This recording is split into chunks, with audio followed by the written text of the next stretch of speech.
ना वेजिटेरियन होना चाहिए, नॉन वेजिटेरियन तो होना ही नहीं चाहिए, प्रसादेरियन होना चाहिए। क्यों होना चाहिए? भगवद गीता में कहा है, यज्ञ शिष्टाशन संत मुच्यंते सर्व किल्बिषयी भुंजते ते त्वगम पापम ये पचंती आत्म कारणात्। प्रसाद मतलब होता है हमने बनाया, हमने मेहनत की, हमने कमाया, उस कमाने से हमने पकाया, उसको भगवान को भोग लगाया, और उसको कहते हैं प्रसाद, जो भगवान ने स्वीकार किया।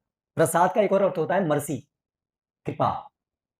तो पॉइंट ये है, हम इस मेटेरियल वर्ल्ड में हैं, भगवान को भूल करके आ गए हैं, अभी गलती समझ में आ रही है, अभी वापस जाना चाहते हैं, तो भगवान ये स्टेप दिए हैं।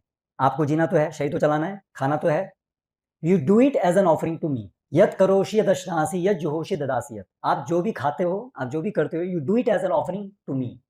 उस तरह से हमारी जो नॉर्मल सेक्युलर एक्टिविटीज हैं, they get connected to, they get Krishnaized, और उस तरह से हमारी चेतना धीरे धीरे कृष्ण की तरफ बढ़ती है। इसीलिए खाते तो हम हर रोज हैं, खाना पड़ेगा ही।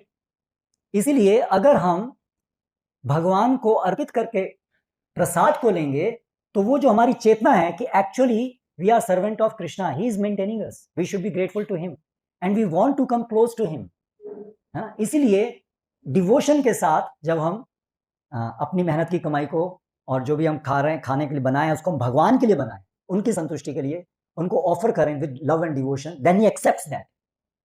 भगवान बताते हैं आई एक्सेप्ट दैट। और इसीलिए फिर जब वो प्रसाद होता है, दैट प्यूरिफाइज अवर कॉन्शियसनेस, है ना। बाकी जो हम खाते हैं, वो हमारी कॉन्शियसनेस जो कंटेमिनेटेड है, वो ऐसे ही कंटेमिनेटेड ही रहती है। तो इसलिए प्रसादेरियन होना चाहिए।